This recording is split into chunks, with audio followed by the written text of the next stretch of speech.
Good morning, everyone.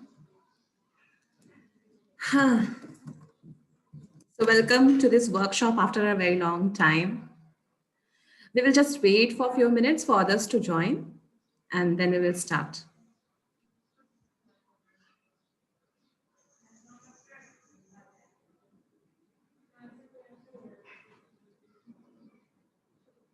Good morning, Jahir. Hello, everyone. Hi, Rupa. Hi, Shalini. Hello, good morning, everyone. Hello, Jagdish. How are you? I'm good. How is your rooftop construction? Is it over? Yeah, it's done. So we also did puja on Vijayadashmi. Ah, so is that like your work location? Like, Yeah, from next month I shift up. acha. Some electrical work is pending. So once that is done, I'll shift. Got it. I'll shift on the terrace. Yeah. Awesome. You should think about like doing stuff in office terrace also. 108 rooftop where nobody sits.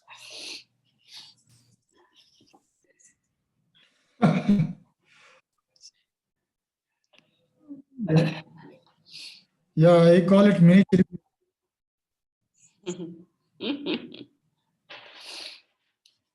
Hello, everyone else. I think they have got. Sorry, Jagdish. Go ahead. What you were saying something.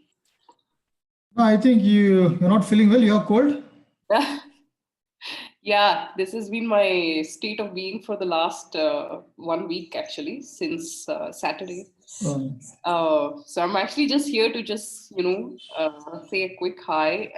So I'll wait for like everybody else to get here, but otherwise, I will be jumping off this call at some point. I just have like a random flu and like relentless headache since Sunday morning, actually, with all of this other stuff. But no COVID symptoms as such. So yeah, unless Yeah. Now any cold, any fever, people. yeah. And it's easy to panic actually because obviously then one starts thinking, what if I have COVID and all of that. So Yeah. Rupa, how many people are coming for this call? So there are total 19 registrations. Okay, great. So we are still waiting.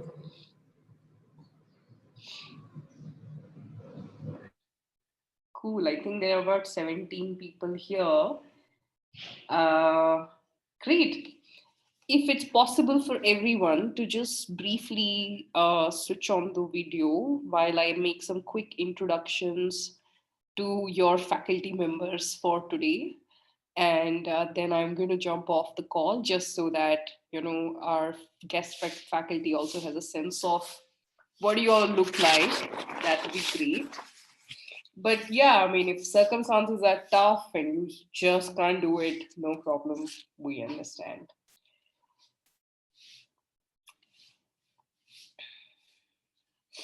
Great, thank you. Great, thank you, Sandhya, Angela, Jagdish, Priyanka. Priyanka, you're in a car? Ah, okay. Yes, I'm in transit actually, so. Okay. Where are you? You are not in Bangalore? No, I'm traveling to my native place in Shimoga. Oh. So yeah. So I informed Rupa that I'll probably be able to listen in, but not really participate. Yeah. Sure.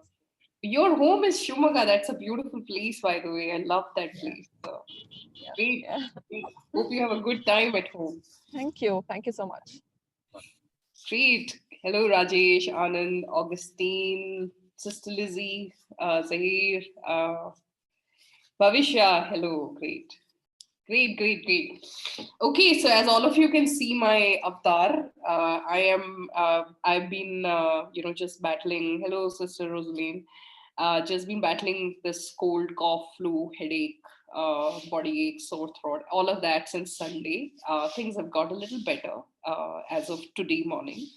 But what it also means is I'm technically on sick leave, so I better practice sick leave. But I wanted to take a moment to just quickly introduce you to the two people who are really going to lead, this program for the next 4 webinars. Thank you for making it again for this call. I promise you it's going to be a blast. You're going to have some really amazing discussions, and I'm going to really miss that because it's actually related to some of my favorite areas. I will be dashing in, hopefully, in tomorrow's call for a 30-minute session also. So I will see you tomorrow. Thank you so much for making an effort to do your assignments. I hope you enjoyed it.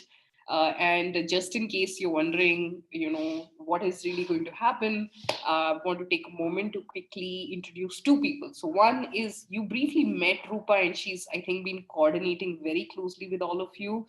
Rupa, if you want to quickly introduce yourself formally to the group and also talk about what are you going to do in the Change Leaders Academy? Just very quickly. Yeah, so hi everyone. My name is Rupa, and I am working as a program officer in Change Leaders Academy, and here I will be responsible for planning, designing, monitoring of the whole workshops related to Emerging Leaders Workshop, and also to Principals Workshop. That is another part of Quest Alliance, and apart from that, there are many other things. So yeah, this is just a brief introduction, and you will be meeting me very often. Yeah. Thank you. Yeah, it's been an absolute delight to have Rupa join us and really take charge in the last 45 days. And she's been communicating to all of you quite consistently. And I think basically I fell ill at a good time. So I think that's good. We also have Bindya Vishwanath, who's on this call. She has joined us as a content coordinator. So she's closely working towards just streamlining a lot of things that we are currently doing intuitively, but really kind of putting it all together, including some of the digital content and stuff like that. So Bindya, do you want to just quickly unmute yourself and say hello? That'll be great. Hi everyone. Hello, and I'm very eagerly looking for these workshops so that I can enhance my knowledge better, and I get to learn so many things from everyone. Thank you.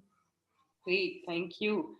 And as all of you are aware, Bhavisha has supported the Emerging Leaders program for a long time. She's also going to slowly transition out to some of our other priorities now that Rupa and Bindya and all of them are here. Welcome to the call, Himani, Sumati. Great. And finally, I want to introduce you to our guest faculty and you're going to see her for about 5, 6, maybe 7 webinars. Of course, you can see her on the video, Arundhati. Arundhati has also taught at least, I think, 2 sessions in the Emerging Leaders Cohort 1. We just managed to steal more of her time for Cohort 2. I had a great chance of interacting and getting to know Arundhati when the Emerging Leaders program was conceptualized in Sri Lanka. That's where I met her. And she's very closely involved in Quest Alliance's network, thought process, and even some of the initiative that has been led by Gagan Sethi.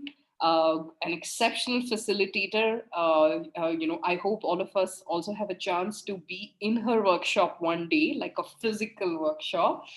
It's a total blast, but we'll wait for that to happen. To the group, and with that, I'm going to hand this over to you. I will be dropping out of this call at some point, but I am determined I will do my 30-minute slot tomorrow morning. Thank you so much, everyone. I hope you enjoy the next 4 webinars, and I know you will actually. So over to you, Arundhati. Thank you, Shalini. What a warm welcome. Hi everyone. I'm very, very excited about stepping in for this. I think we've been building something that looks like the Emerging Leaders Program across several organizations across India. I was associated with one of those, which is Anandi. I'm now sort of a freelancer, but which gives me an excellent opportunity to kind of step in. Hello, can you hear me? Can you hear me? Yeah, sorry. Yes. I thought I'd like lost everyone. Okay, thanks. This is going to be a problem with this virtual space. All right, so I think I'm going to take a leaf out of Shalini's wonderful virtual facilitation book and start with just trying to get to know everyone. Just a quick round of introductions, since we are going to be meeting each other, seeing each other, interacting a lot over the next until almost February. This is going to be a long haul commitment to each other. So just a quick round of introductions. Rupa, if you can share that slide. I'm sharing. Since I'm a huge lover of physical spaces and physical, like actual physical facilitation. So this is the closest in lieu of that we could do. So we are all sitting around a table. Rupa and I are somewhere like afterthoughts, somewhere else. But maybe you can add Bindya also, Rupa, at some point. But basically, I think the question for each of you today, and if your name is not here, we will replace somebody who's not joined us right now and have them. So don't worry about that. Just we'll go around the table, say what color are you feeling today and why. And I think that is the question for the introduction.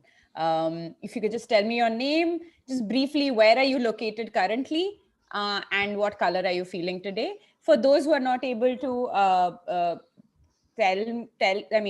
turn on your audio, I'm happy to take chat box replies as well, but it'd be so nice to hear all of your voices as well.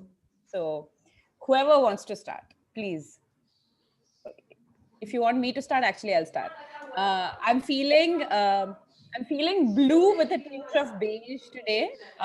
Blue because it feels exciting, new horizons, clear sky, blank slate, all of those things. But also some worry about the general state of the world and about us and how our relationship's going to pan out. So that's mine. Whoever wants to take the baton from here. Should I nominate? I'm Anand here. Hi, Anand. Basically, my favorite color is actually yellow. Okay. But today, as you said, the moment I saw your the slide and the first thing which I saw here, and it made me something pinch my heart and say, this is the color which you know, like this is a small thing which I have here. Basically, I think you can see this. Wow. Yeah. It's a small drawing made by my daughter.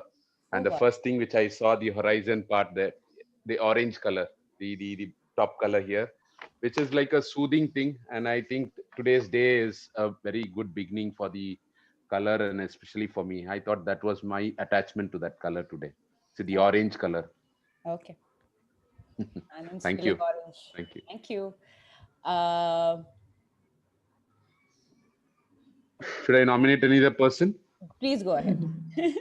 You know people. Yes, my favorite person, Jagdish.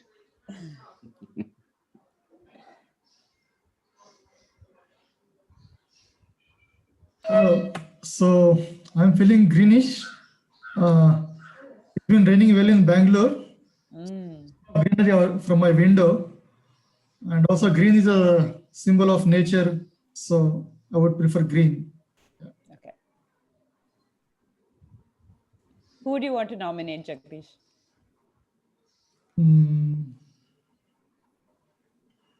Rajesh, are you there? Arundhati? Arundhati? Yeah. Can you hear me? Yeah. Meanwhile, if please check the chat box also, because I cannot see the chat box. Yeah. I will. Yeah. Thank you, Jagdish, to nominate me. I myself, Rajesh, and I am here at Ahmedabad, Gujarat, and I am from AKRSPI, Aga Khan Rural Support Program India. And I will prefer blue color because blue color is sky and it's a cool uh, thing. So I will prefer in blue, and I nominate Sandhya.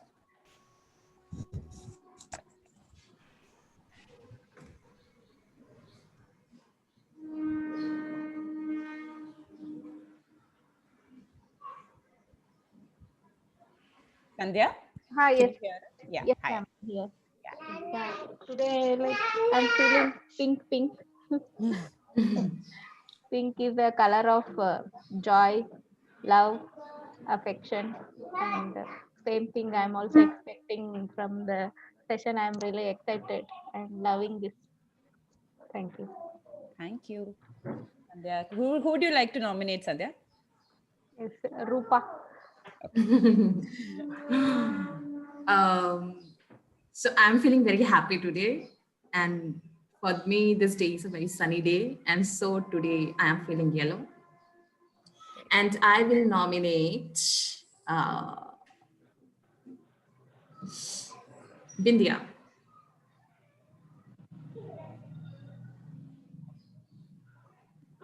Today I'm feeling very peaceful, so I would opt white color. Yeah. Who would you like to nominate? Yeah. Sumati. Sumati has written in the chat box. If Sumati, if you want me to read it out, I can. She's saying, I would opt for green because I'm feeling very fresh and relaxed.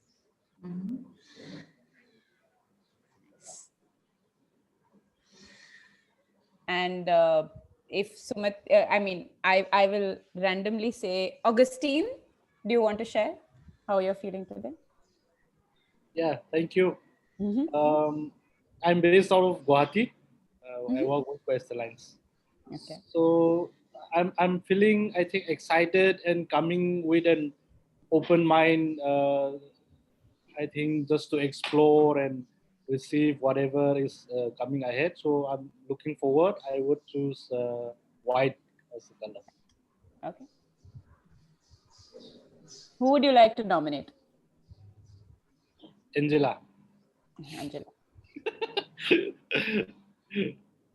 I totally knew you'd nominate me, Augustine, and I wanted to nominate you back. But anyway, so I am feeling yellow today.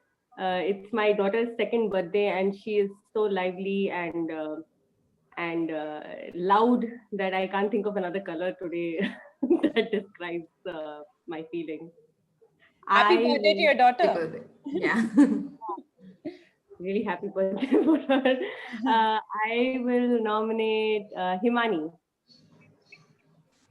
I somehow knew. I don't know, but yeah. I think I would go with red. I don't know. I might be the only person choosing red, but like I feel a bit all over the place. It's like a lot of things going on the work side, and just like managing different things. I think is finding it hard. So yeah, I would choose red, and I will nominate Shabya.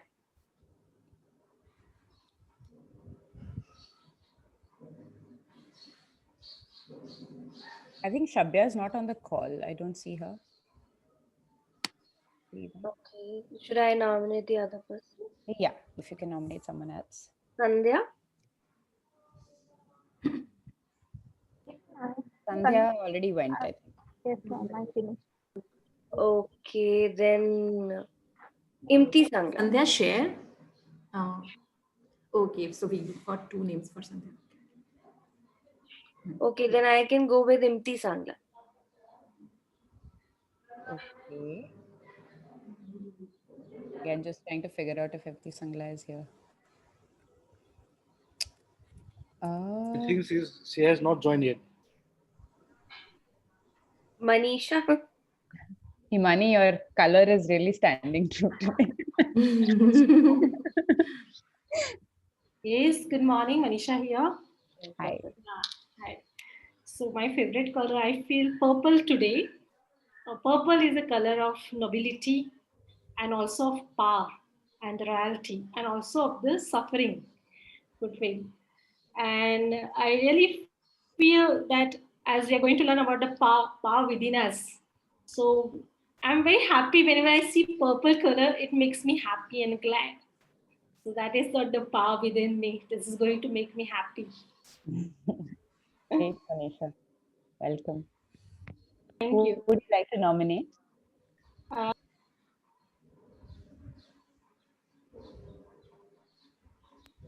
Mr. Mary Isabella.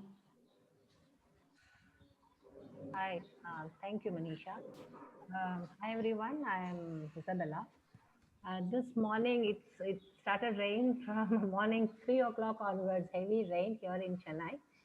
And when I see and the place where I am here is like full of greeneries, lot of trees, and this place itself is very beautiful. And I see that rainwater, the leaves are fresh, very beautiful to look at it. And that's my feeling also now. As I look at them, like I feel more prosperity, a sort of happiness. And also I have some work also today, and I hope that's going to be really very well. It's going to turn out to be. So I'm hoping, and green also is a symbol of hope and gives a lot of prosperity. So that's it.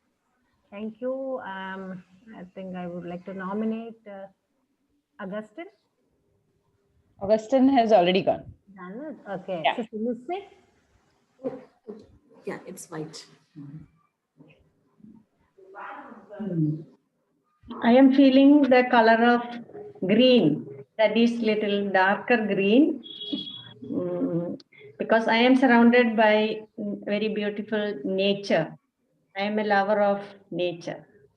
Green is little darker green. What you have put? It's lighter green. This is little darker green. Find a darker green, Rupa. That's nice. Otherwise, it would have been totally green. Yeah. Sister Lizzie, who would you like to nominate? I would like to nominate Sister Arogya. Is she here?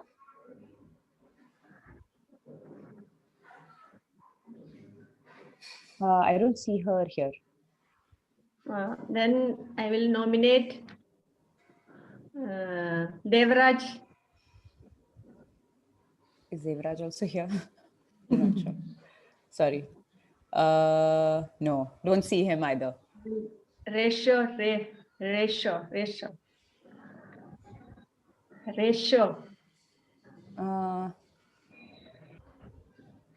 Not here either. Sorry. Lots of people who confirmed have not come. Priyanka. Okay. Priyanka. Yeah. Priyanka has written in the chat box, but Priyanka, do you want to say it?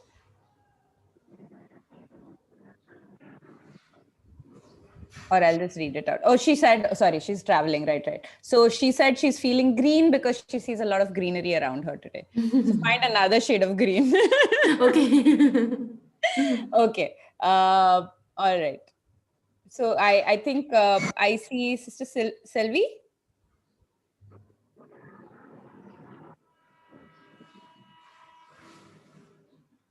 Okay.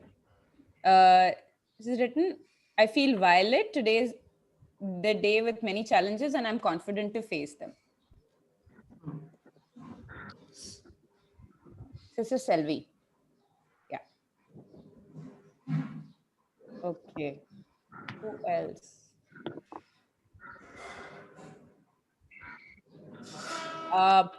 Jahir has written, my favorite color is yellow. I'm feeling fresh and relaxed. So that's Jahir's. And Rajesh, we had already, somebody had already called upon you, but Had you already gone, Rajesh? Okay, yeah, you've already said. Sorry. Okay, I think, are we missing anyone, or have we covered it? Rajendra. No, nobody else from here from everybody who's left, nobody else is here, I think. Okay. That's my sense. If anybody is, please correct me. Okay, great. We have Bhavishya though. So Bhavishya, please go ahead. How are you feeling? What color are you feeling?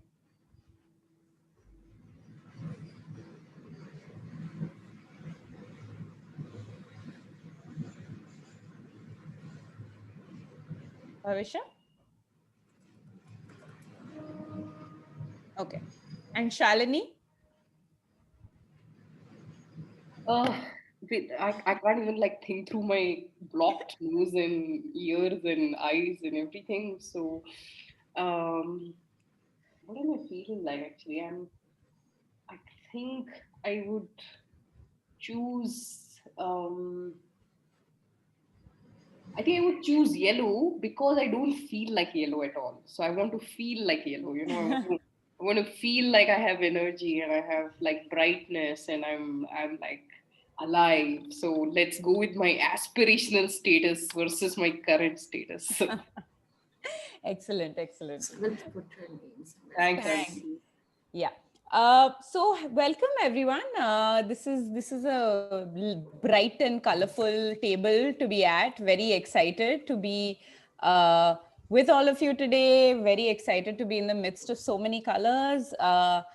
Those of you who are not feeling as positive, I hope this is not going to add to your woes, but I hope today it's going to be an interesting session. I think you were all asked to do some homework. I think there was, Rupa, you can stop sharing screen now. They can just see my face for a bit.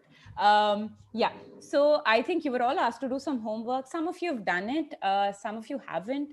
Just as like a future reference, if you feel like you would much rather you get the homework much more in advance, let's have that, just drop that in the text box, just chat box, and just tell me that that's something that you would prefer, so that next time we would send that earlier. Is that something you don't want to do at all, or wouldn't be able to do? That's, I don't think, so much of an option. So I mean, I'm just sort of throwing things around, saying that much of this homework that I am constructing along with Rupa, sometimes Shalini, are ideas that will help you to get into the mode of what this day is going to hold. It's a nice way to sort of just step into that emotion. Sometimes there's so much else going on that just some journaling or writing or thinking about something really helps. So it's just a request that next time everybody just be on top of what homework's been given. Even if you're not able to write a lot, write a little bit, it really helps. But so right now we're going to do an interesting small exercise around everybody who has sent in their homework. What we have done essentially is sent you all an email with probably a paragraph of what somebody else has written about either of those two questions. One was a question about what was the first time you noticed that power operates between people, right? Power between people was one question. The other question was some incident of when you felt powerful or powerless. So the personal experience of power, your first personal experience of power that you can remember vividly. So from all the ones that have been sent, we sort of broke it up and sent you all different paragraphs. So everything that you have received in your email is something that has been written by somebody in this group. Okay. Now, what I want you all to do is take the next 5 minutes and go through your email, go through the email that you received from Rupa this morning, and read your one paragraph, and just take 5 minutes to read it. I'm going to quickly ask if there is somebody who has not received this email from this group. Rupa will immediately send it off to you if not. Is there anybody who hasn't received an email with a text written by somebody else?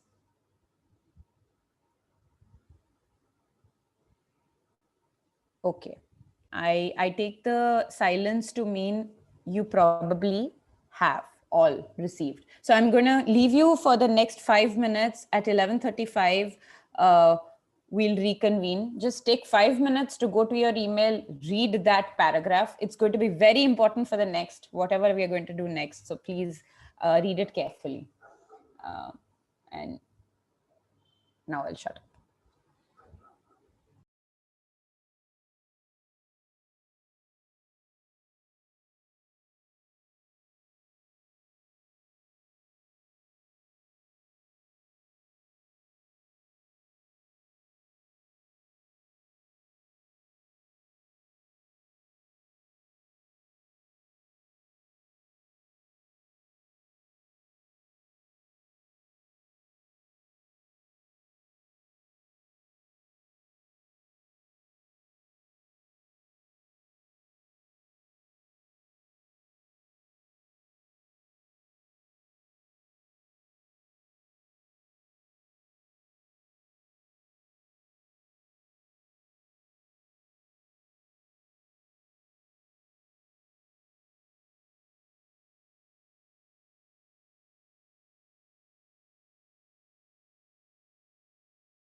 Okay, I'm assuming everybody has read. If you haven't, drop a message in the chat box. I'm going to do this if you haven't business, because everybody's saying I have, doesn't make as much sense.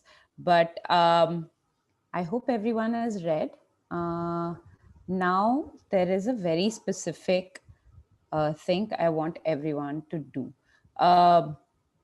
Again, feel free to type in the chat box. Rupa will be your voice if somebody is not able to connect to audio or is not able to speak for whatever other reason. But welcome to today's session on power. Power is an incredibly layered, incredibly difficult topic, because I think we all deal with power, but we all have very different ideas of power. And so I have this uphill task of, in the next 1.5 hours, reaching some sort of framework around power and why we speak about power in civil society organizations.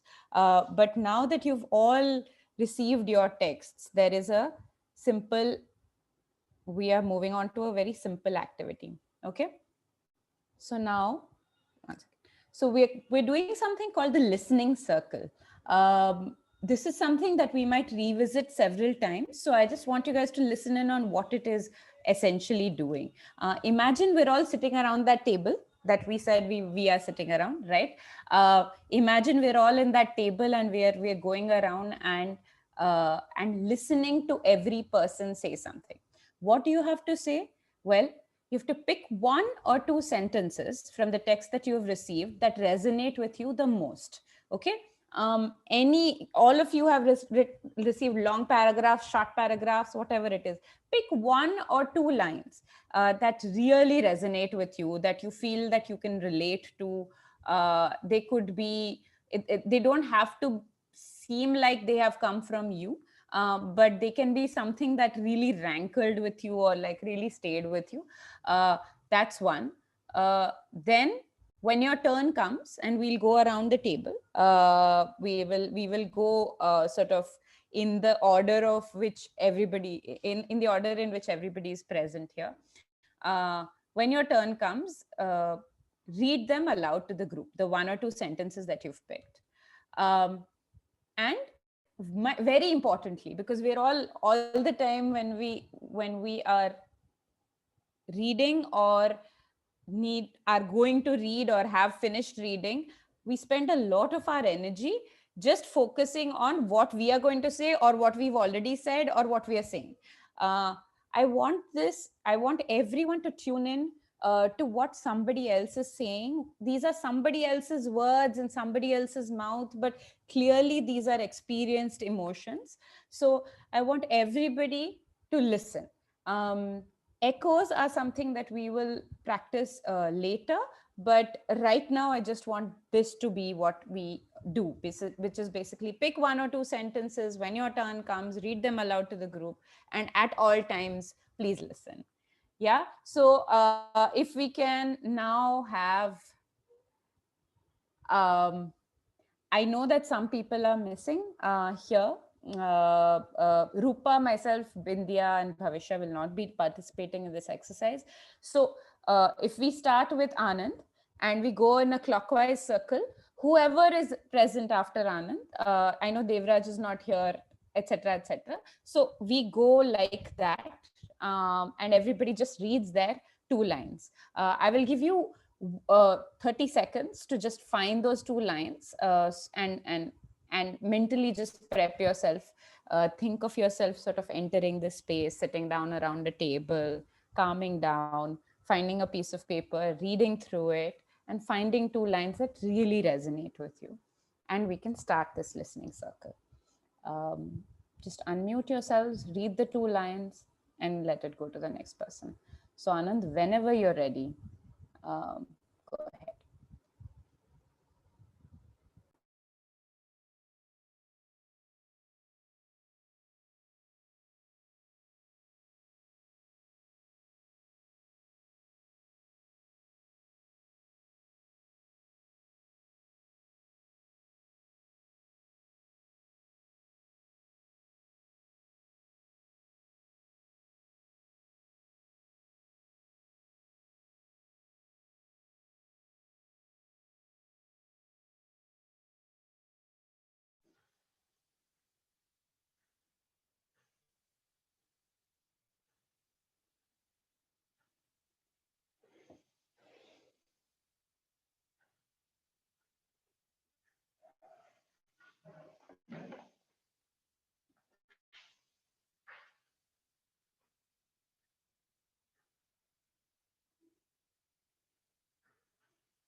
Yes.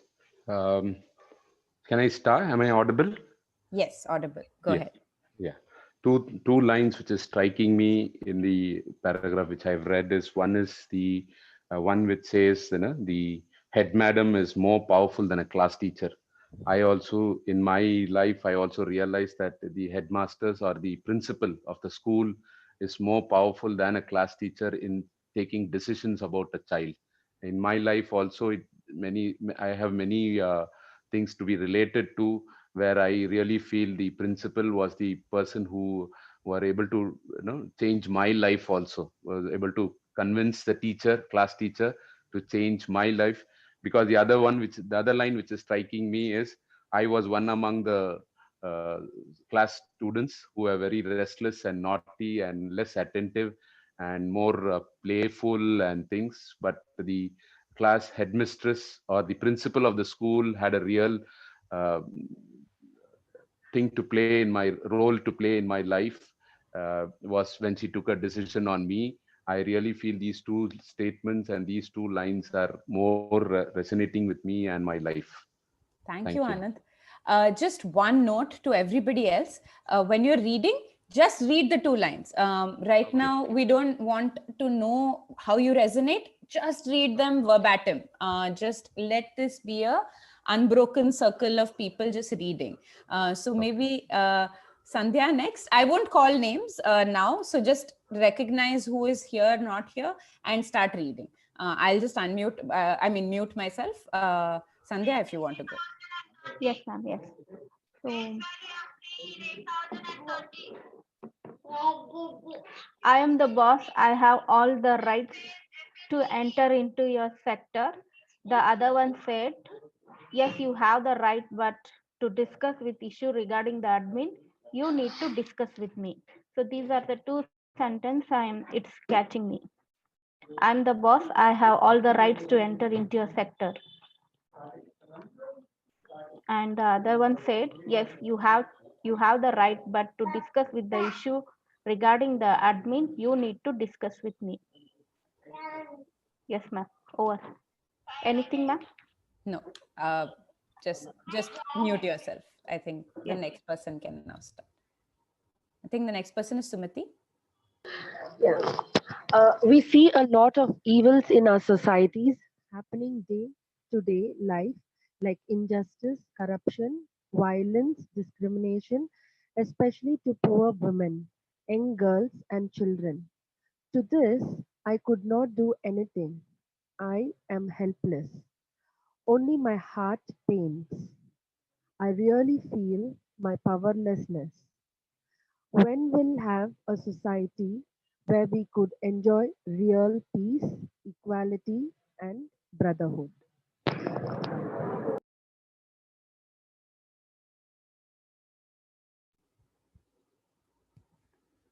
Sister Lizzie.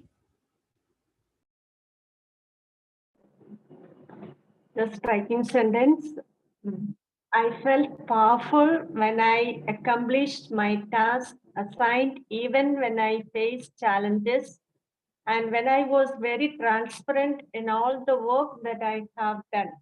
But at the same time, I felt powerless when I believed people blindly shared all my secrets, mostly when they took advantage. I felt voiceless and powerless.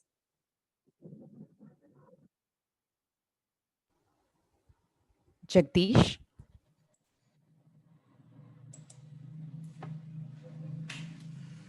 To become powerlessness and experience struggle in life is itself a growth. I have built up the resilience within me. The power of resilience helps me to begin new and experience and appreciate the inner strength and power that I have within me. Thank you. Imti Sangla. I was junior right in the first year, but on the field I would speak and people trusted me and would follow. It made me feel so good. It built my confidence off the field as well. I always knew I had something that was beautiful, that was uniquely mine and significant.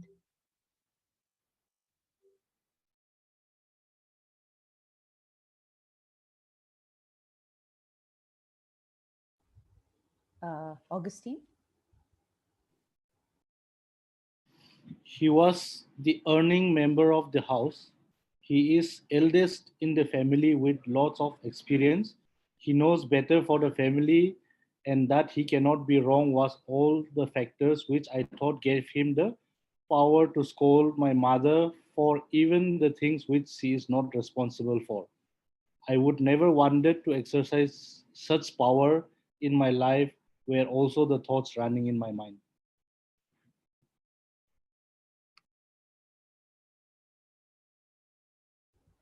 Rajesh?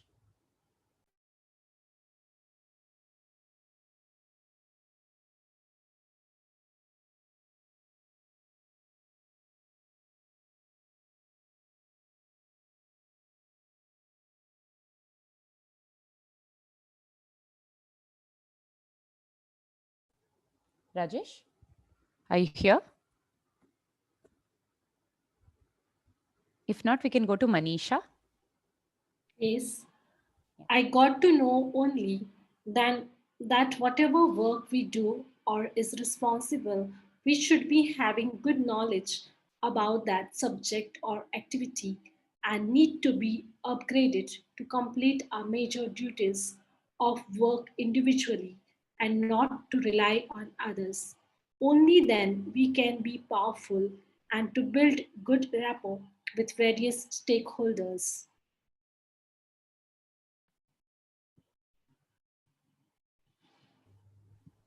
Sandhya?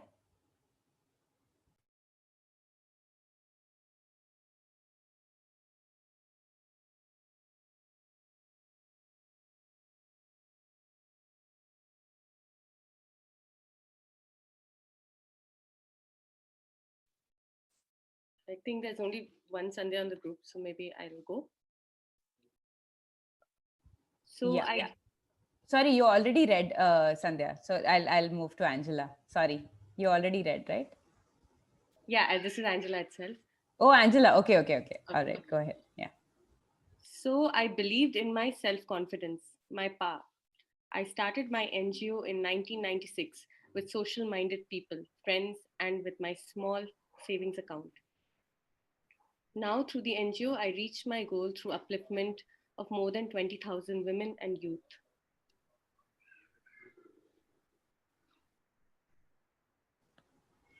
Jahir?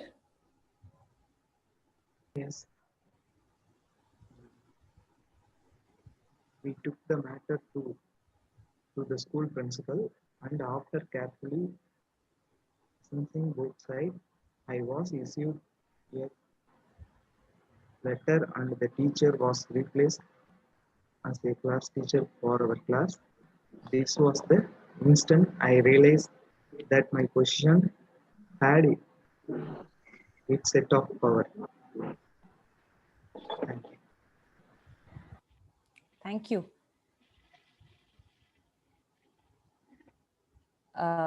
Sister Selvi?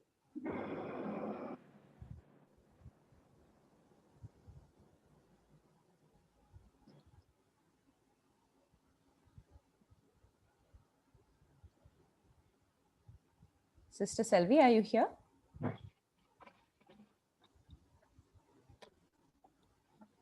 Okay. Can we move to Priyanka? Priyanka, if you're able to read, then it's fine. Priyanka is here.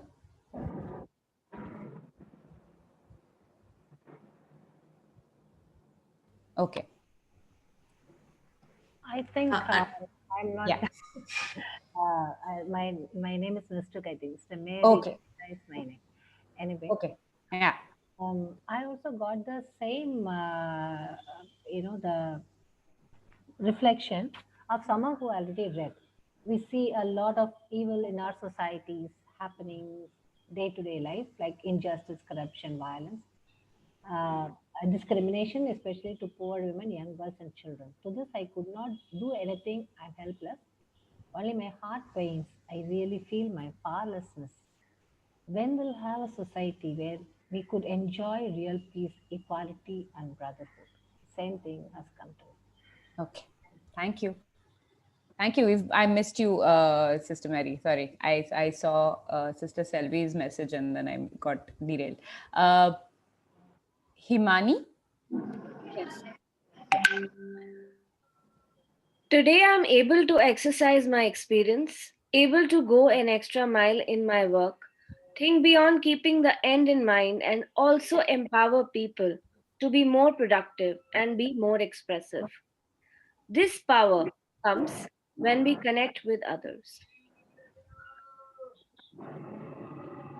Okay. Thank you. Hi, Arundhati. So I Yeah. think there was a confusion in name. So Yeah. we have missed Sister Selvi's name. Yeah, So yeah, I we'll just just add. want, Yeah, yeah, yeah. yeah. So we can listen to Yeah, her yeah, yeah. next. Our sister Selvi, I called upon her a couple of times, but maybe you're on the phone. Sister Selvi?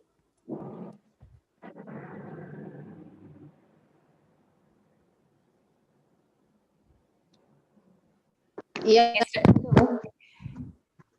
So you can hear me, right? Yes, can hear you. Yes. So I felt intimidated. My ego was touched. For the other one was not in a position to accept the situation of our team and the efforts we put, but holding on to his power. So for me, authority is service. Power is to help the other people to get empowered. Thank you. Thank you. Okay, so now I think you've all sort of heard and sat with what people have said. It's a range of things from what people think of power to how they experience power and powerlessness. What are the different words we use for power? We've heard powerlessness, power, all of that. I hope you've heard all of that. Now I want you all to sort of get into a slightly different mode. We are breaking you off into groups, all of you. There are two primary questions that we want you to answer in your groups. Rupa will be making 4 groups of 5 people each. We will dip in and out of these groups. But Rupa, what are we doing on time? How are we doing on time?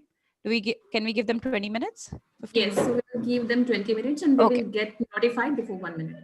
Okay, so you get 20 minutes, you'll get notified when there's 1 minute left to go. But there are 2 questions, and I want you to think beyond this listening circle also, not just what you heard in the listening circle, but your own experience, your own understanding. We are now going to spend the next hour or so breaking down power, right? Like we are going to be trying to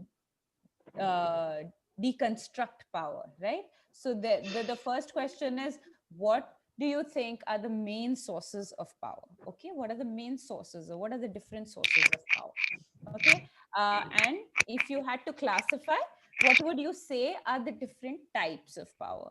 There is no right and wrong answer in either of these answers. We want you in your group to think of what are the sources of power and what are the types of power. Have one person take the notes and keep them all ready. They won't be presented as a presentation. I will take you through different questions and I will ask different groups to respond at that time later on. So right now, these are the 2 questions. Does anybody have any questions about these questions? Are these in any way difficult to understand? Do you want me to define them further? Anything like that? Is this easy to understand? Rupa, are the breakout groups ready? Yes, breakout rooms are ready. I have also put the questions on the chat box in case people forget, they can just copy it. Great. Okay. Is that enough? Does anybody else need any more assistance? If you do, just ask for help on Zoom. Yes, during the breakout room also, there is an option called help in case you require help, just click there. Okay.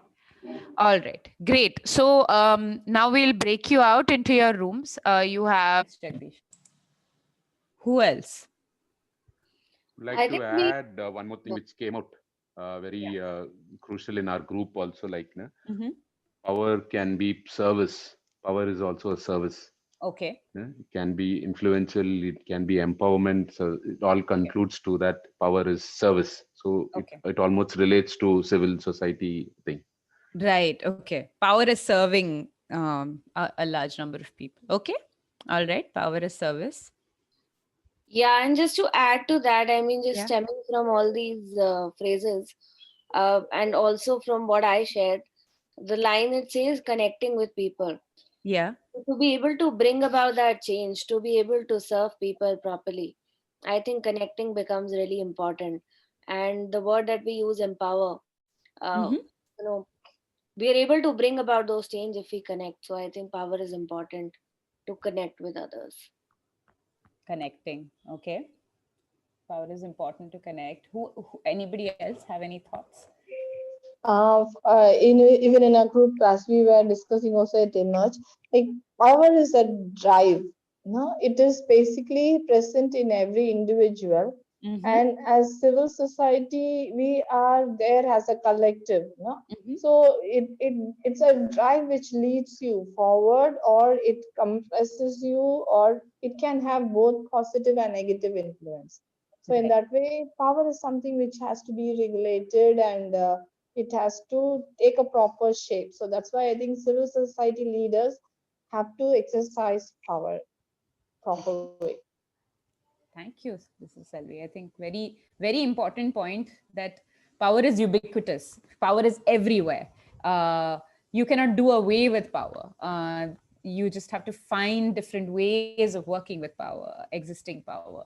And I think that's a fantastic a note on which I think I want to go to the next slide, which is basically, I think, yeah, it is in all our relationships and therefore in all areas of our work. I think Jagdish mentioned that in all the work that we do, power is an important part.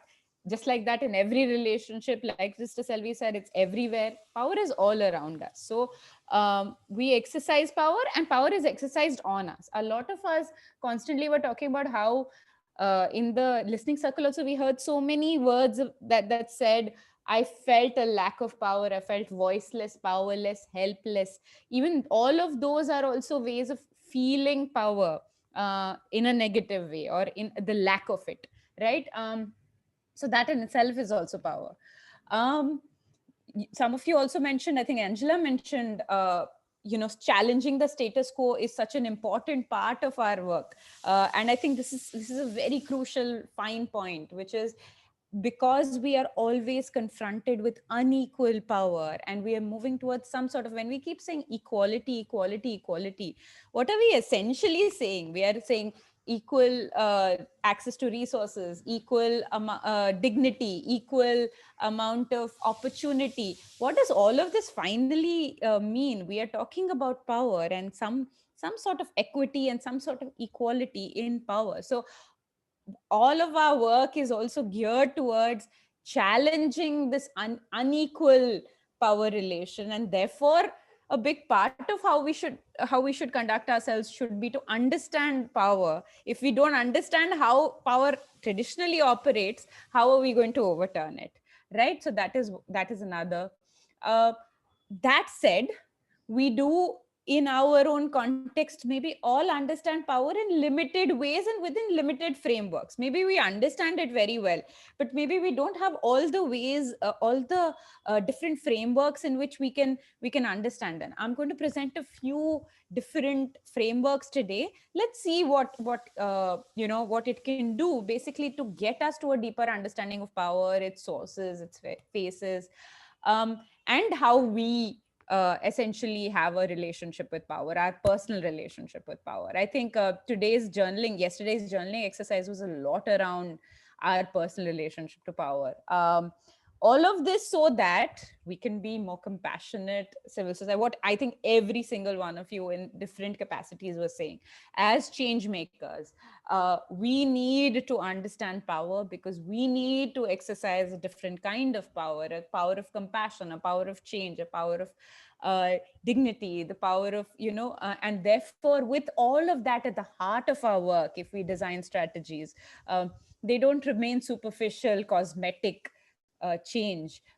When you shift power equations, you are fundamentally changing something, and that fundamental change requires power to be balanced. It also, I think, very importantly, and we're going to get to it at the end of our session today, is an analysis of power allows us to look within ourselves and our own organizations. So don't just think of power as something that exists outside, that exists with the organization and the community, that exists, outside of the family. It exists within our families, it exists within our organizations, and there are going to be some uncomfortable conversations we're going to have today around it. And I hope all of you have already shown so much sort of vulnerability in what you've written earlier, and I hope that we can just continue with that kind of honesty of thought. Okay, so first question, always, right? I don't know if you guys thought about this, but what is power? So when we keep talking about, we keep saying what is, we keep saying power, power, power, but what is power essentially? What is it? I mean, does anybody want to quickly respond to what is power based on? Like what are the indicators of power? How would you say power can be measured or understood or defined? Does anybody want to take a hash at it? I think you all in your previous answers said some versions, but I want to hear new ideas. What is power? Or I feel as it's something, it's an inner strength, Okay. But what does that inner strength do? What does it give you? It moves you from your, it gives you that ability, the strength to move from your comfortable zone, or to look beyond. Okay. To move forward. It takes you. Okay. To a new direction. Okay. So you have, power gives you drive. So you have drive, or have self-confidence, or have something that moves you. Okay. Okay. Anybody else? Also, power is also energy. Okay. It's like a physical energy. You have some type of mental power. The mind is so strong that you have a power in that also. And also the spiritual strength that you have also. Okay. So, okay. All right. I'll come to, I think, what all of you are describing different ways, but Jagdish had a point. Yes, go ahead. For me, power means choice. Okay. Okay. Choice to do what I believe in. Okay. Choice to follow what I believe in. So okay. I believe power means choice. Okay. Independent choice, not influenced by others. Okay. Thank you. Okay. Power can be influencing factor. Influencing. Okay. Okay. Yep. I feel the age-old saying, knowledge is power. Knowledge is power. Knowing oneself and others. Okay. All right. So knowledge is power. Okay. Thank you. Let's get to that. I think a lot of you are, there is a combination of ways in which everybody's looking at power. Some people describe types of power, and some people describe sources of power. Let's get to what is power. Okay. So power is basically based on who gets what. Okay, what Jagdish said, basically how, not what Jagdish said, I think what most of you said, who gets what. So do you get knowledge? Do you get different kinds of whatever? It's some sort of thing, right? Whether it's strength, or it's knowledge, or it's spiritual awakening, or it's something that you have. So who gets what? Who does what? And I think this is a very important part of power. Who does what in any given situation gives or takes away power. Okay. So these could be roles, occupations, norms, anything. But who does what? Who gets what? Who does what? Who decides what? Again, I think this is the point that Jagdish was making. Me getting a choice to do something is power. So who decides for me? Who decides what? In an organization, who decides? Think of this is also in the organization. Who gets what, perks, or salary, or networks, or access? Okay. Who does what? What is the work they get to do, and what is the power associated with that work? Who decides what? Who makes these decisions? And very, very, very, very importantly is the last part, which is who frames the agenda. And I think this is, I couldn't put a finer point on this, because so many times we think of like material things as providing power, and other parts of our role as providing power. And, you know, but we never like, there's so many ways that there can, all of these other top three can be very formal power, but it is the fourth that can be a very informal type of power, which is you may not hold any position, you may not have any resources, but if you are setting the agenda, if you are getting to decide what people are doing, if you're getting to decide what people are even talking about, what people should be talking about, and there are numerous examples. Who is setting the conversation nationally right now, for example, right? Who has the power to decide what it is that is important and priority, right? Who frames the agenda is a very important part of power. So these are the four facets of power. This has come from a study by Aruna Rao and David Keller. It is referenced in one of the handouts that will be given to you today. But this is essentially how we think about power. Who gets what, who does what, who decides what, and who frames the agenda. But I think a bunch of you mentioned in different ways how power operates. There are three primary spaces in which, and I'm going to sort of rush through this, but there's three primary spaces in which power operates: public, private, and within ourselves, right? So what is the private? The private is the family, marriage, intimate relationships, other friendships, etc. Public is like the government, police, army, court. These are other kinds of, like, you know, more visible, sort of more in public eye, right? And within ourselves, what you all have been talking about. There's different ways in which you have addressed this, but basically self-esteem, confidence, decision-making abilities, feeling spiritually whole, feeling driven. All of these are powers that are within ourselves. So there is something in the public, there is something in the private, and there's something within. These are three spaces in which power operates. But where does social power come from? Okay, now you guys spent some time thinking about sources of power. Could somebody share what are some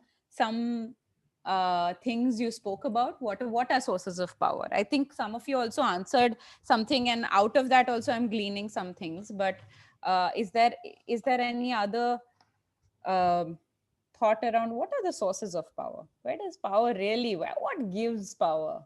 Kya deta hai power? What could be potential sources of power? Does anybody want to share from your group discussion?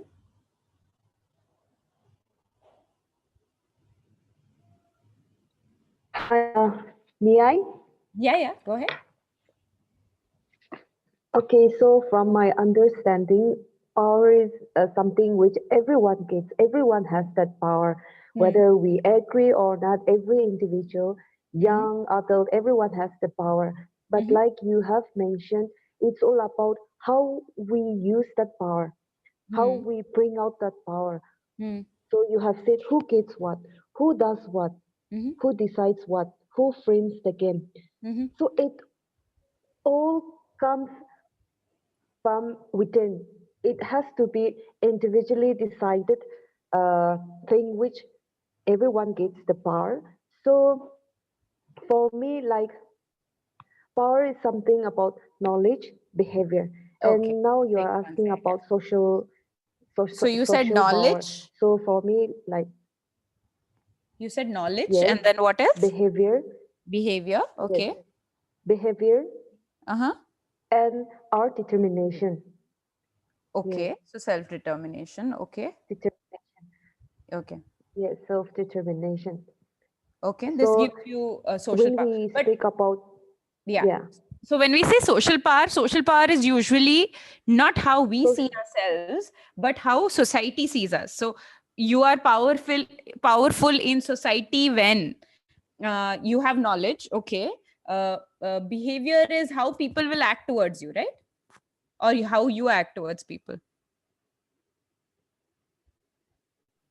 Yes, yes. Okay. So social power, when we talk about social power, every state government, central government, or local government, they use social power. Okay. So there are two things. One is positive usage of power. One is, I should say, misuse of power. So it depends on individual who has the authority to use that power, and by using that power, people will recognize what his capabilities, what he can do, what he can perform, or what impact he can bring into the society. That wise, the societies will recognize how much power does he can bring into the society. So from my understanding, I should say that social power is something where the society recognize our capabilities, the power, how we use the power. Okay. Okay. Thank you. All right. Thanks. Anybody else want to say? I think from what I gleaned from Imti Sangla's answer, there's a whole range of things that determine what our social power is. Of that, she mentioned knowledge, behavior, determination, which can also come from within. But does anybody have other sources? Like, think about things that give people power. What are things that give people power? Huh? I felt that age, gender, role, relationship, and why I call this social power is because who decides whether an older person needs to be listened to or whether a male needs to be listened to. So if I look at it from a social perspective, I'd say right from birth, and this was something that came in the group very strongly. It is a social construct. It is right from birth, whether we like it or not. So apart from that, then of course there are the self things that drive you, your self-confidence, your situations, your capacities. Right. But you're saying age, gender, role, relationship. Okay. Take it. Thank you. Anybody else want to think about sources of power?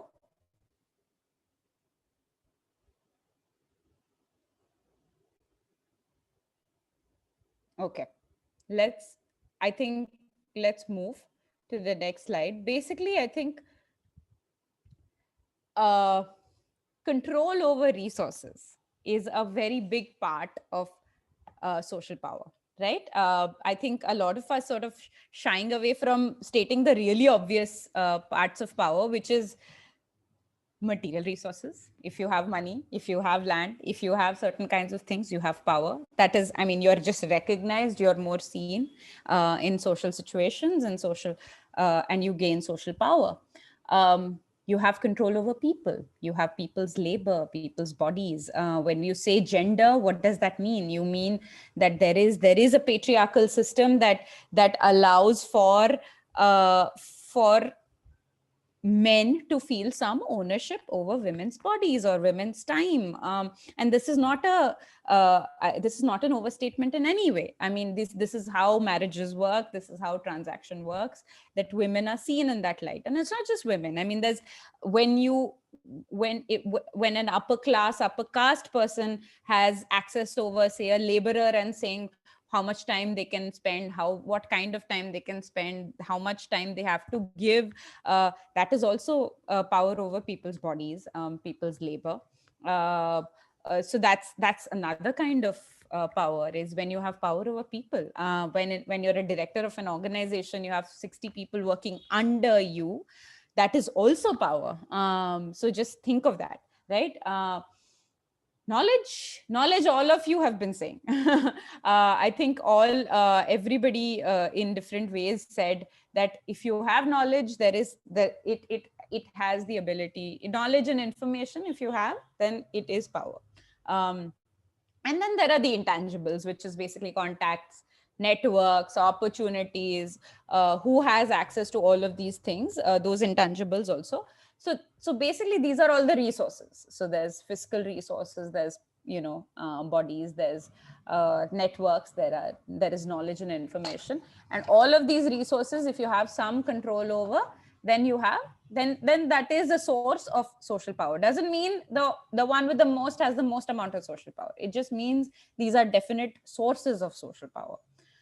Then there are three faces of power. I think sources, as we go with all of these things, you will also recognize that sources sort of bleed in at different times and in different ways. We think about power and experience power in different ways.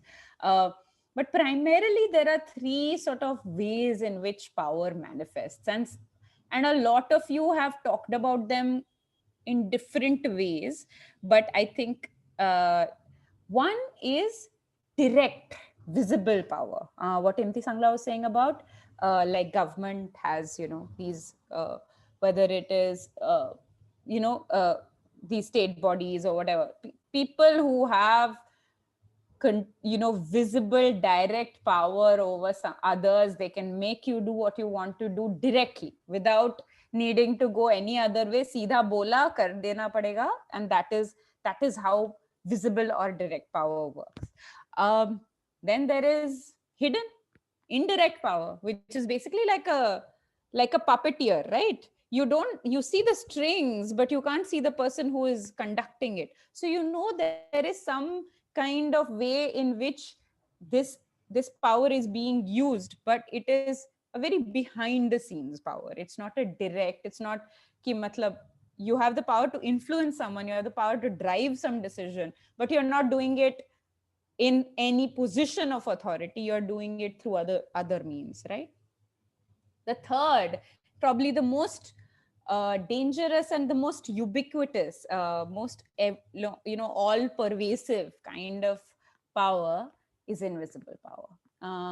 It is the power to shape the way people think and feel, and what they desire and what they aspire to and what they want to be and what they want to act as, without people really knowing it or acknowledging it. And I think we can get into like examples. Do you guys have examples of visible or direct power? Does anybody have examples? Just give me like words. Just who exercises visible direct power? As you Or stated, where would government, right? Government, okay.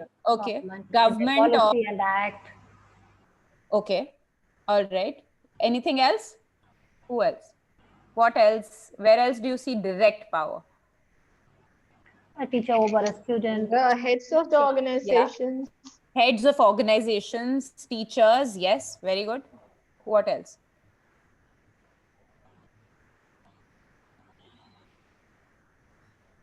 What are the other places? The norms, or the teachings of religion and certain customs also have power. Okay. Yeah. Religion can have power. Okay. What else? Even in the medical sector, even the doctor. Certain Doctor? Yeah. Over there. Yeah. The doctor will tell you what to do and you have to do it. Yes. What else? Where else can you see visible direct power? Army, Navy. All Army, Navy. Army, Navy, yes. Military. Yeah. What else?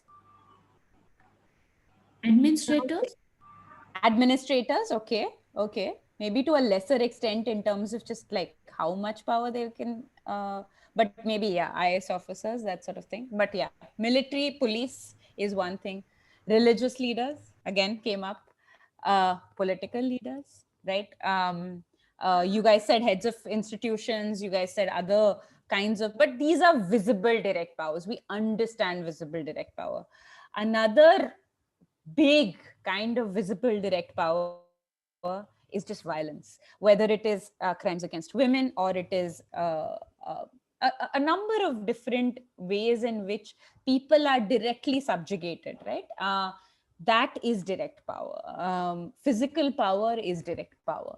So violence is definitely direct power. And this is just violence against women, but there are atrocities against Dalit, religious minorities, a number of different ways in which atrocities occur. All of that is direct power. All of it is direct power, right? Okay. Maybe like that's an abuse of power. Yes, that is an abuse of power, and that we'll come to in terms of like how is power used, and how can it be used? I mean, power can be abused by these people also. Power can, it needn't be, it needn't be abused. Normally we consider that as a legitimate sort of a power. Right. They make use of it illegitimate ways, and then it is abused. Yeah.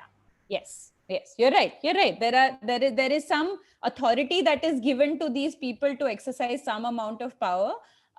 Anything that falls outside of that ambit becomes illegitimate power. So that's another way of classifying power, probably. One is sort of direct, indirect, and invisible. The other is legitimate and not illegitimate, or legitimate and abusive, right? So these are different ways. Good, another good framework to think about it. So think about, so then what would hidden or indirect power be? Can somebody think of, like, what would be examples of hidden or indirect power? Influence, no? Yeah. So how would you influence without direct authority? Give an example of a way in which maybe elections are coming and going. So probably like this, people take survey and then they put like, this person will come and that person will not come and things like that. Okay. At times, indirectly you're influencing, giving a push. Even media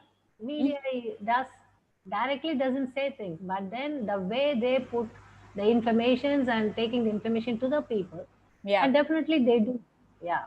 Yeah. Okay. Media is an interesting one. Let's park that one. I'll come to that. But does anybody else have any other examples of hidden or indirect power? Technology is power now. Okay. When we are even in lockdown, we are able to connect. Okay. Yeah. Definitely. Just a thought. But maybe that's a source, huh? Yes. Just a thought for a hidden power. Yeah. The rules, regulations, regulating body. Of what? Of a nation or of an organization.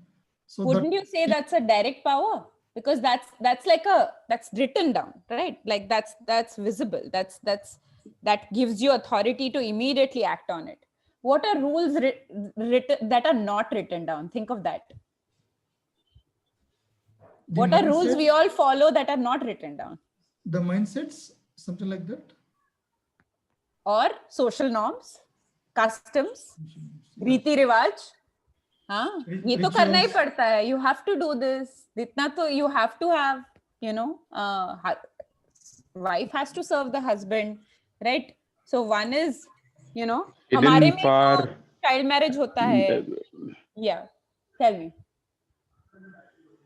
Yeah. Somebody. Maybe with one more thing, like the hidden power be mother to a child, a father to their children. Those are powers which they exercise, which is just hidden. But I would say that's direct. Yeah. I would say that's direct power, because they have, it's a direct authority relationship, right? Maybe peer influence could be one of the things. Yeah. Peers. It came to my mind as such a behind the scenes, no? You are not in front. Yes. But yeah. You're not in front. You want to influence and you want to empower.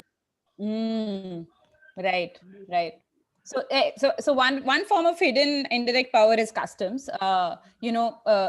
Customs set social norms, like Jagdish was saying, that basically rules that are not written down.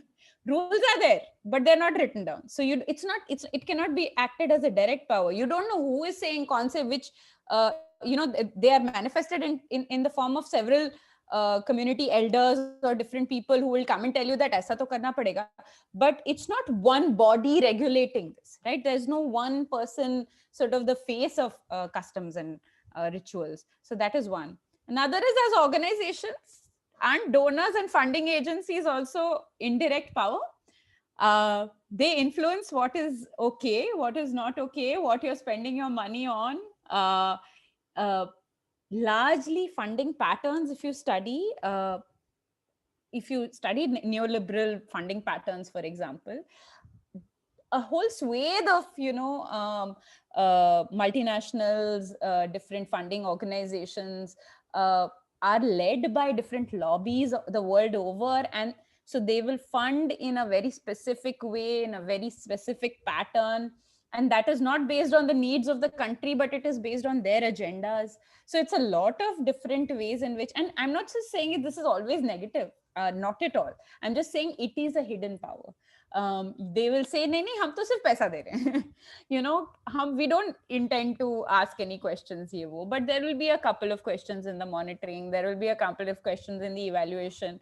And if you look at this cartoon, it's a very, very big favorite of mine. I don't know if everybody can read, but basically it's somebody reading a letter to Mahatma Gandhi saying, "Dear Mr. Gandhi, we regret we cannot fund your proposal because the link between spinning cloth and the fall of the British Empire was not clear to us." Right? So it's just, I mean, it's a light way of saying that there are different ways in which donors and funding agencies also, but like a lot of you mentioned different kinds of hidden power as well. So think about that one. But invisible power, I would contest. Sister Lizzie, was it, who said, I think media is actually invisible power, because I think you only said ki, matlab, they make you do things, they are controlling some kind of what is happening out in the world without us realizing what that is doing to how we are conducting ourselves. These are mainly serials and all of that, but I mean, you know, news media and what it is doing right now, you know, advertisements and what they're doing to the idea of beauty, to the idea of self-worth, to the idea of a family, what is a norm. They're setting norms without you realizing, without us consciously realizing that they are setting the norms. Like I said, what is power? Power is who frames the agenda.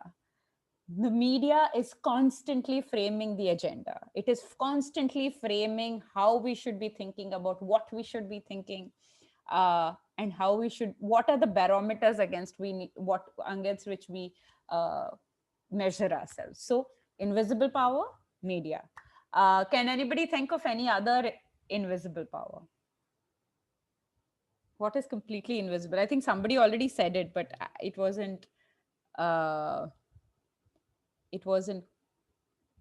didn't fit into hidden power. So what else could be completely invisible power? But you have to understand, invisible power is the most powerful kind of power. It's the most omnipresent. It's everywhere. You are constantly dictated by it. You're constantly feeling the weight of it. What else? What else wields that kind of power?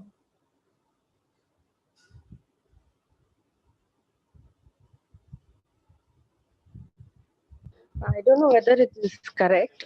Maybe power of love, because when we are loving a person, indirectly we will not be knowing it, so we get addicted, and sometimes so. Yeah.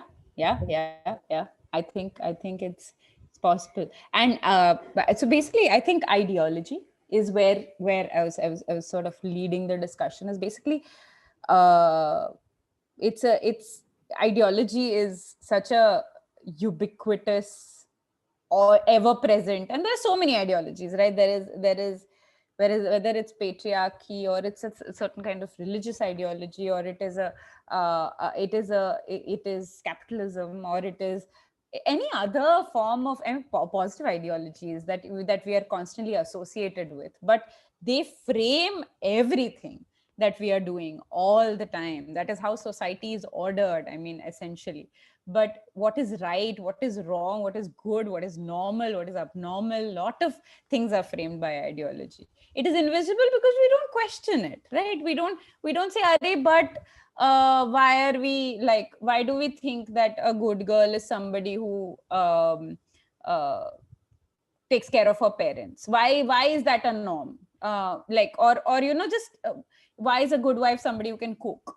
These are questions that are usually not questioned. Why is a good man somebody who can earn for the house? Like, why is that? Who made these rules, right? There is a rule, and it's not about who made these rules. That's not the question. The question is, there is some power that these rules have, and they are all embedded in the ideology, and they're invisible. And that's often how people participate in their own oppression. They'll justify saying, हाँ, but इतना तो मुझे करना पड़ेगा ना, मैं I am married, सो इतना तो मैं अपने पति का ख्याल नहीं रख सकती, तो it is my fault that I am not able to do that. This is something that is obviously expected of me. You know, obviously, so many times people participate in their own oppression because they are everybody's embedded in the ideology, the victim as well as the oppressor. And so that is one way of thinking about it. Sometimes it's in a book, sometimes it's in our mind. Jagdish was saying mindsets. This is also one way of thinking of mindsets, and it's manifested in social norms. So essentially, this is one another way of thinking about invisible power is what is the culture is that? Huh? Sorry? Culture. Yeah, I think, and I think in some ways ideology frames culture, media frames culture. Culture can be a larger discussion.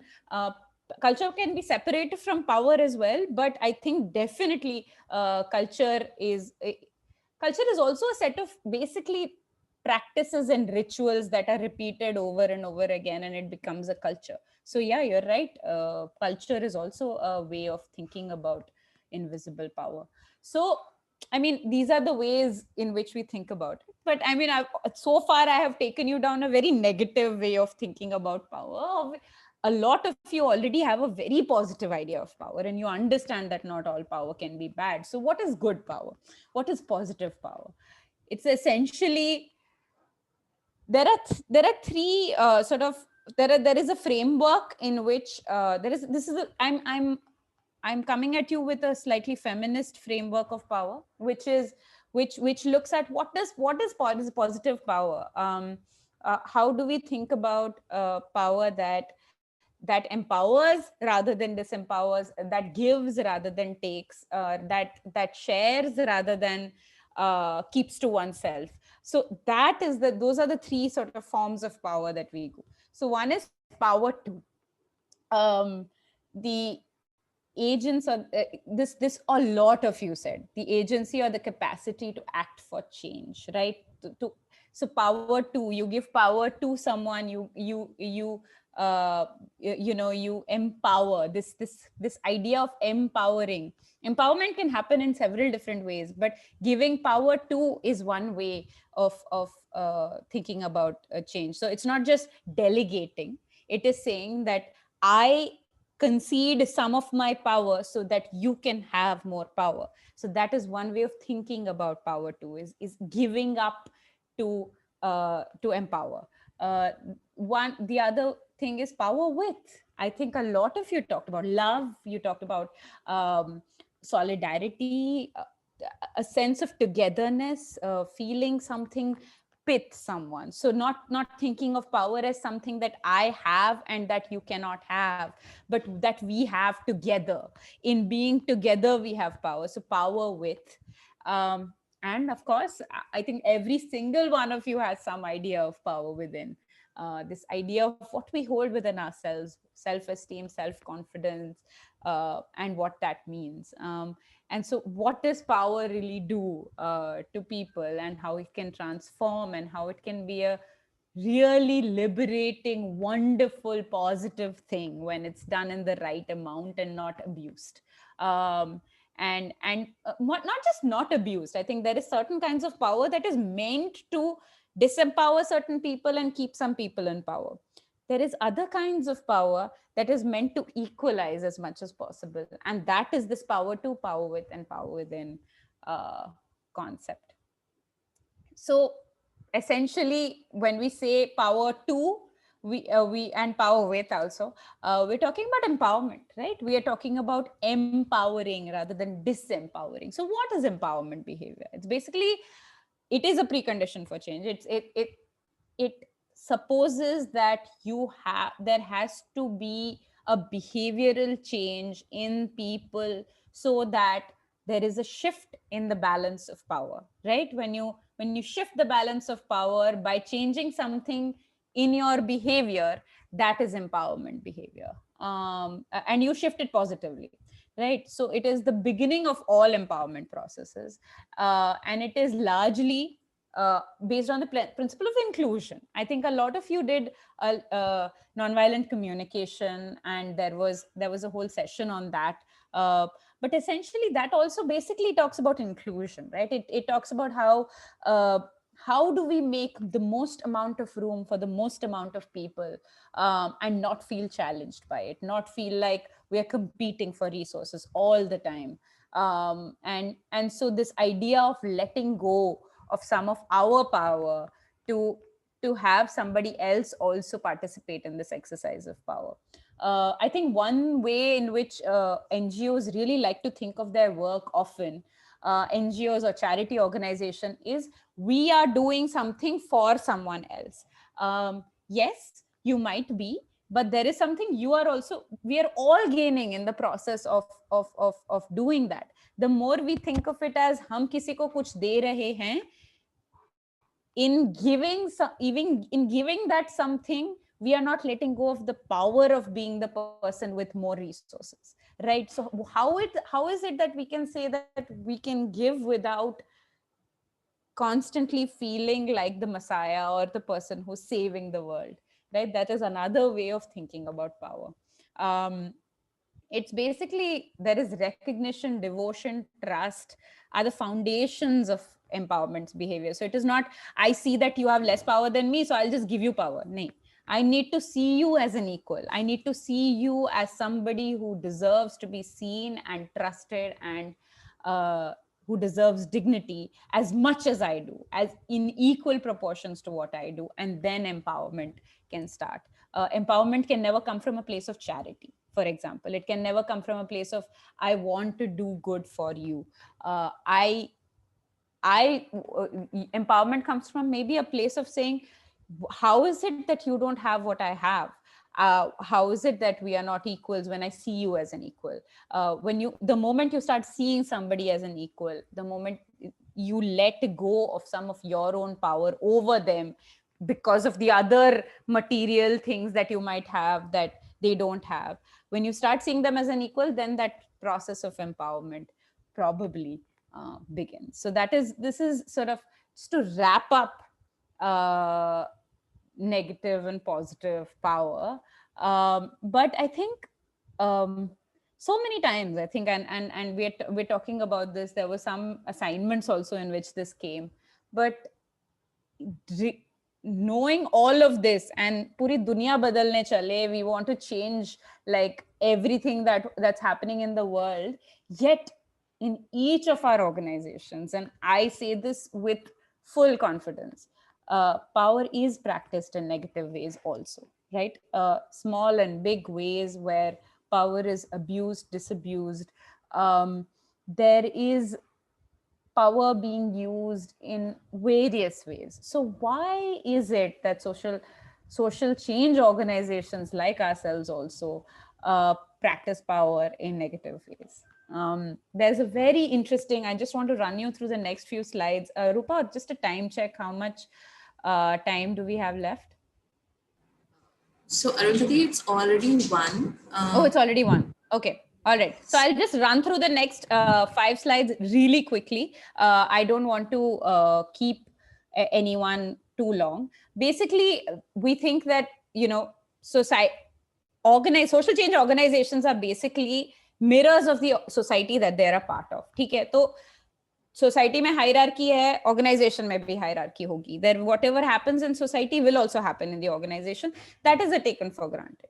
So unjust hierarchical societies will produce unjust hierarchical organization. It is our job to constantly be on the lookout for things that mirror society in ways that we don't want it to mirror society, right? So, and these are the, and usually in these organizations, these practices are usually hidden as a chote pockets mein somewhere hidden away, such that we can't see them very well, but they definitely affect the organization and its power structures, or they might continue what are traditional power structures. So deep structures, they're called deep structures of organization, and it's very true in very well-meaning social change organizations as well. So what are the red flags to look for when we talk about so basically, what are deep structures? They're basically spaces. This is Buddha with like some snakes under it. So what the organization is showing to the world, a face that it's showing to the world, and then some not great things that are happening under. So what basically, if within the organization you're doing things that are directly contradictory to what you are trying to do in the outside world, then there is something kuch gadbad, right? So what are some red flags? I'm just going to form some red flags. Okay, formal rules that are different from informal norms. This happens all the time, that on paper this is written, but ठीक है, ये चल जाता है, चला लेते हैं, ऐसे चलता है, if this person talks to that person, हो जाएगा, जुगाड़ or whatever. I mean, there's several different ways of thinking about it. That's one. Informal, and what happens when informal norms become more of a rule than the formal rules? Nobody has anything to refer to when you're talking about how has the organization been normed. Anyway, some informal groups have hidden power or influence. This happens all the time. Certain people just have more ways of getting through to the administration, to the top. They have an in, they're having drinks with them on Friday nights, whatever. I mean, this is just one way of thinking about it. There are informal, invisible decision-making processes. Yeah, while we were having drinks on a Friday night, we discussed this. So we came into work the next day and we decided this is how it's going to be. That's not a formal process, right? When you take formal process away from a system, you disempower people who only have access to the system through formal ways. Okay, that's one way of thinking about it. Certain kinds of behavior is valued, other kinds of behavior is punished, and that sets a kind of idea of agar tum mujhe aake flattery karoge, if you're very nice to me, if you're like this to me, then I will make something available to you, make an opportunity available to you that you might not have if you didn't have that, etc. Personal biases are there. I prefer women because they're just more hardworking. Men can be very like this. If I have that bias in my mind, if I carry it to work, what does that do? And then power under is basically when you have been a victim of really oppressive power. If somebody's come and like really been really horrible to you, there is a big chance that you perform what is called power under later, which is when you come into a position of authority, you perform the exact same kind of power. So you felt disempowered, vagera, vagera. So now the only template I have for power is I will also jamao my theka.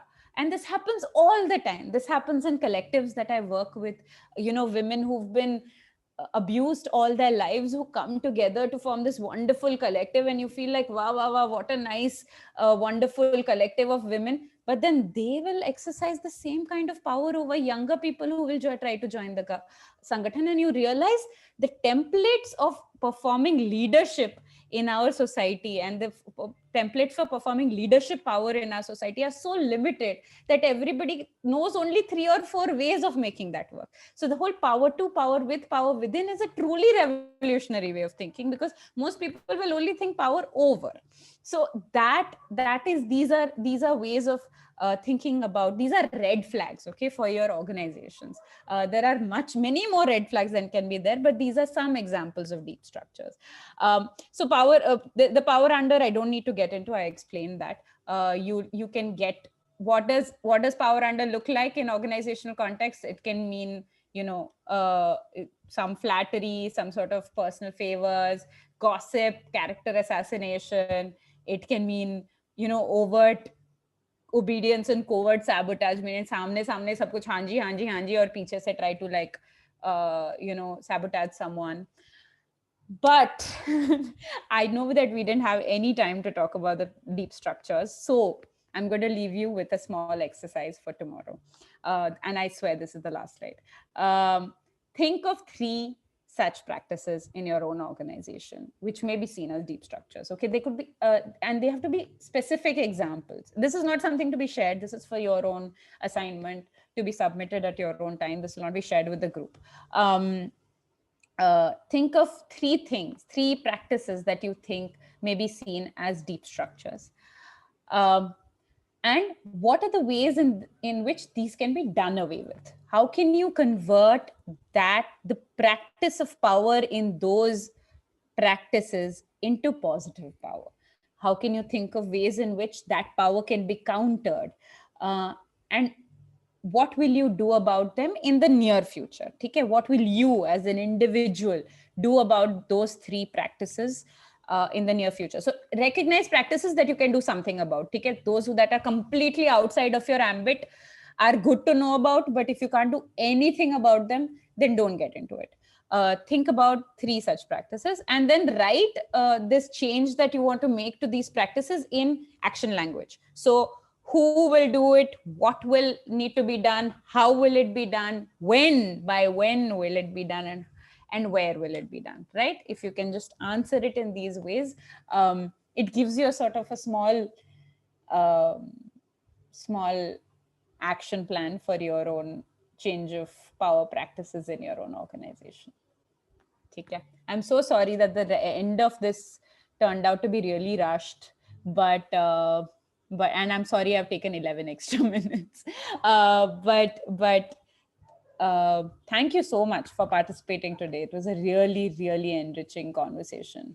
And I'm very excited about tomorrow, which is sort of a real, which is a continuation, I think, of what we are talking about, but also a little bit of a break from focusing in on power to kind of thinking about the organization as a whole. So I think today's exercise, if you do it with some amount of time and honesty, I think it'll really help with what is going to happen tomorrow.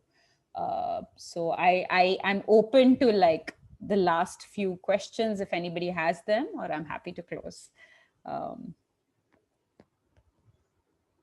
Can we just go around and just say one word for what everybody is feeling, or just so that we have like a sense of closure to this, and then you can say your word and then unmute yourself. Just a word. Empowered. Fantastic.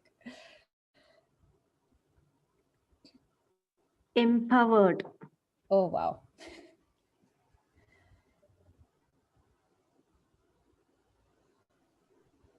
Power within us. Sorry, Sandhya, are you saying something? Power within us. Power within. Okay.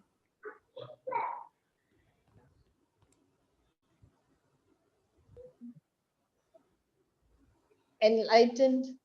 Enlightened. Thank you. I'm looking forward for tomorrow's session.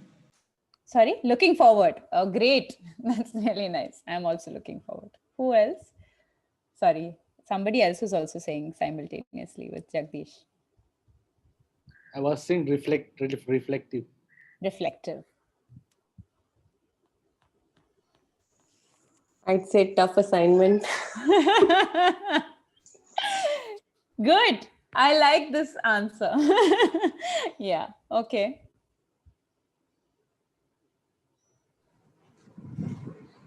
So MK Sangla has texted, empowered and want to learn more from tomorrow's session. Excellent. Excellent. Manisha, Sister Bella, Sumati, Jahir, just want to hear your voices before we say bye-bye. I felt enriched. Enriched. Okay. Thank you.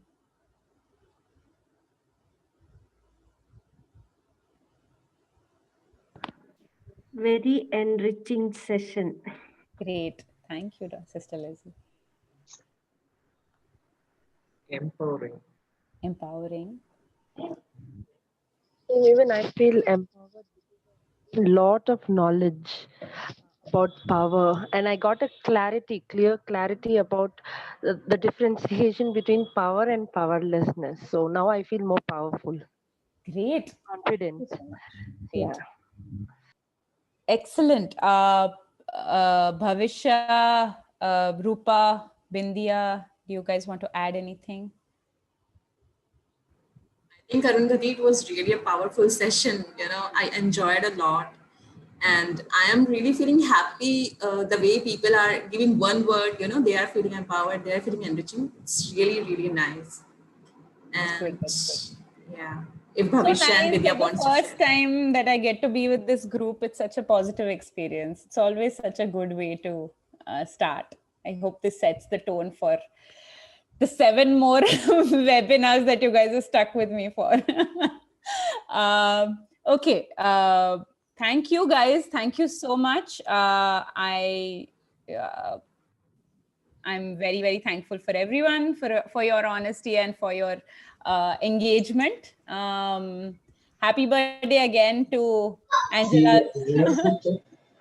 Huh?